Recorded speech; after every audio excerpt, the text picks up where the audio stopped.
So in this video, I just want to develop a general formula that we can use to find the power series representation of any function. And this is what's known as the Taylor series of a function. So let's consider a function f that has a power series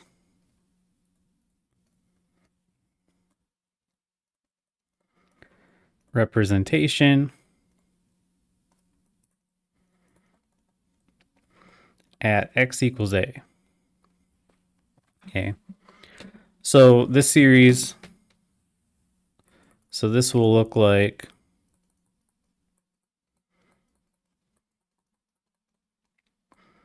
the series from n equals 0 to infinity of c sub n x minus a to the n.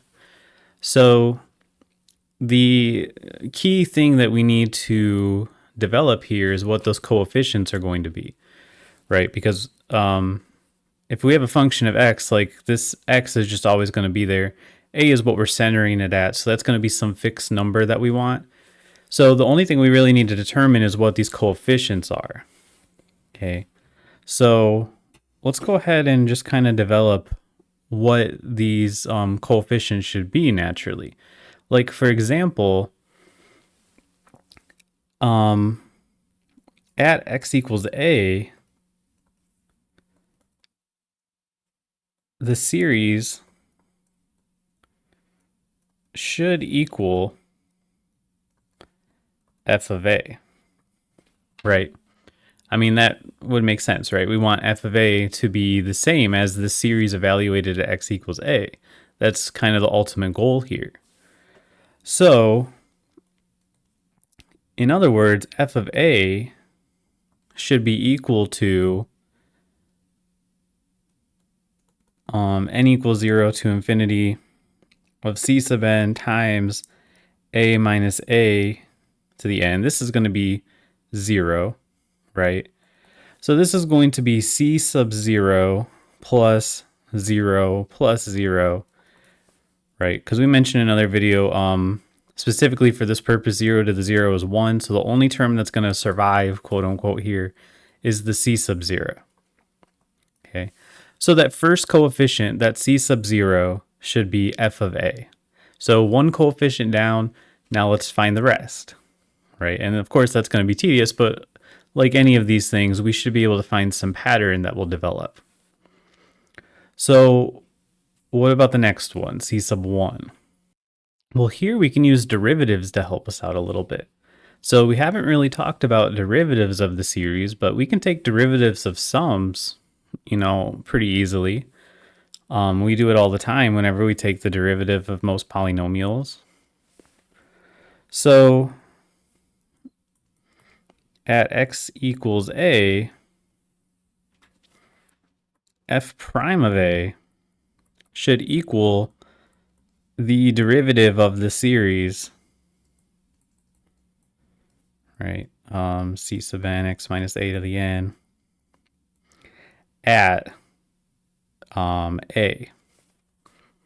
Okay, it's a little bit of weird notation since we have this whole big thing as the function. But the derivative of this series and then plug in a, that should be equal to f prime of a. So let's look at how we would take the derivative of the series. And it's just like how we would take the derivative of any sum.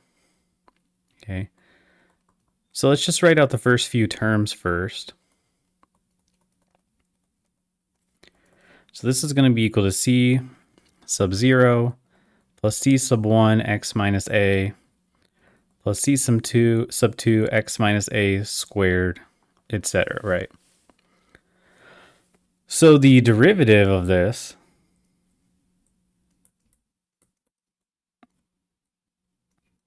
of the series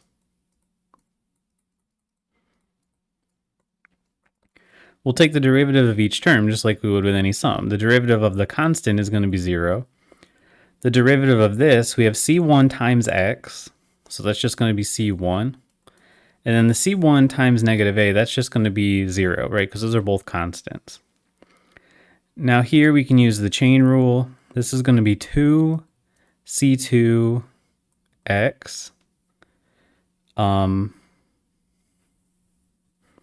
or sorry, that should be x minus a, right, via the chain rule, etc. And we want to plug a into this. So if we plug in a, then this is going to be equal to C1 plus this part's going to be 0, and then everything else is going to be 0, because all of these are going to have x minus a's in them. Okay, so we don't need to do every term. We just need to do the terms until we see a pattern. So in other words, f prime of a should be equal to C1. Okay. So you can keep doing this, but we can already kind of see a pattern emerging here with the leftover derivatives here. So this means that f double prime of a would be equal to 2c2, which is what's going to be, if you take the derivative again, this term is going to be 2c2, and then everything else will have an x minus a in it, which will imply that c2 would then be f double prime of a over 2. Same thing with the third derivative. Okay, if you go one step further, the term that would be left here would be 6c3. Okay, which is going to imply that c3 is equal to f triple prime of a over 6. Okay, so I'll just write out a couple more here. Remember the general notation for a derivative, which we haven't seen much, is that you put the power of the derivative, or which derivative it is, I should say, as like a power inside the parentheses, but it's not an actual power, it's the derivative. So if we do it again, and I'm not going to write it all out because it would take forever, but we would get that this should be 24c4, implying that c4 should be f the fourth derivative of x at a over 24, etc. So you might notice a pattern here, which is that of the factorial. In general, fn, the nth derivative at a, is equal to n factorial cn, implying that the general coefficient is the nth derivative at a over n factorial. So we have a general rule for the coefficients of the function. Okay. So this is what's known as the Taylor series now. So I'll write this out as the definition for the Taylor series. So if f has derivatives of all orders at x equals a, so keep in mind this is dependent on f being not only differentiable at a, but twice differentiable, third differentiable, etc. Okay, so it should be infinitely differentiable. If f has derivatives of all orders at x equals a, then the Taylor series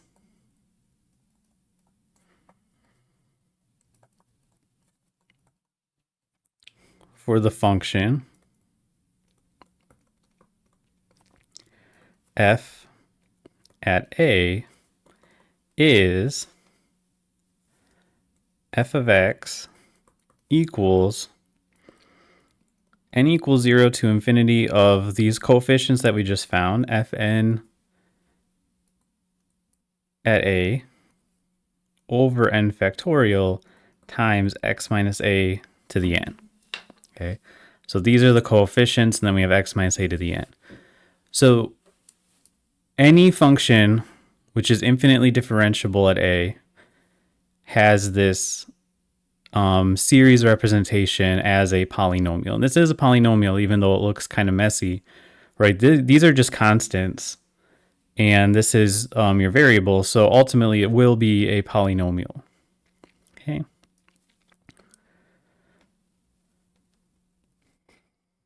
If this is centered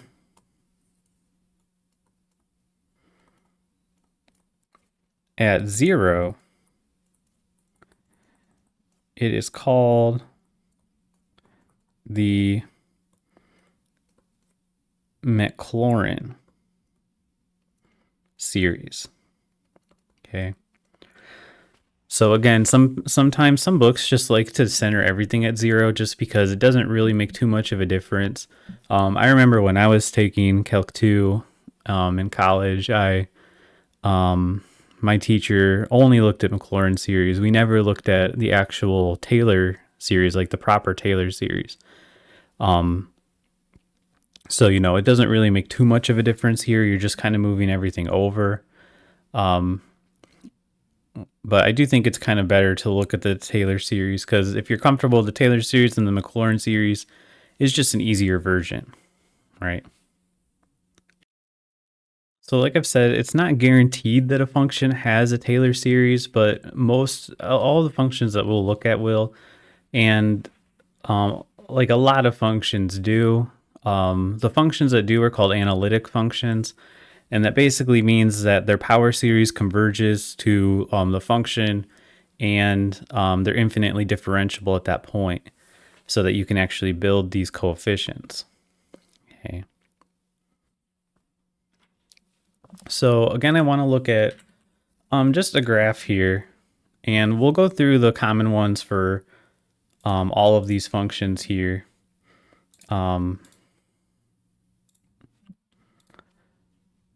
But I just want to show kind of the idea of this, which we already looked at a little bit. But this is the built-in example that Desmos has. So this is the one for sine, for example. So this is the Taylor series of sine. And we'll look at how to develop some of these. Sine won't be so important for us, but some other ones will. So you can kind of see the idea here, though. Already just with one term, this is a pretty decent approximation on this small interval. But as you add more terms, it becomes a better and better approximation of this function. And I mean, this is just such a powerful thing, like that we can represent this trigonometric function as a series of polynomial functions. Being able to distill things into polynomials is just, it's very helpful. So if we add some more terms in here, once we get past, it looks like about 16, it looks identical on this interval that we're restricted to here. But if I zoom out, you can see how this works, right? So it just gets better and better and better as you go. Okay. So on the really small interval, think about what this would be if x is equal to 0, just plugging it into this formula right here. I don't know how visible it is, but this would be x to the 1 over 1 factorial, and then this would be negative 1 to the 0. So this would just be x. So if you just use one term to approximate this function, then you'd see that sine of x is approximately equal to the function y equals x. Okay, so that's actually a pretty common approximation when you're working in very small intervals. So you can see, like, if you're really close to the origin, that's actually a pretty good approximation there. And then you can make it better by adding more terms. Okay, so these are known as the first order Taylor approximation and the second order Taylor approximation, the third order Taylor approximation, as you add 1, 2, 3 terms, etc. Okay. So you basically, by adding more and more terms, you can make that approximation better and better. And at infinity, it would be the exact same as that function. But of course, we can't actually go out to infinity. So for practical purposes, we basically just use as many terms as we need, and that will make it approximately equal to that function. So this would technically be the Maclaurin series, right? Because we're actually, we're not centering it anywhere, but if we wanted to center it somewhere, we could change this, which might be a little difficult with the way it's set up, but we could just basically change this to like x minus 4 or something. and then that'll center it at 4 instead. So we'll see some examples of this as we build up these functions.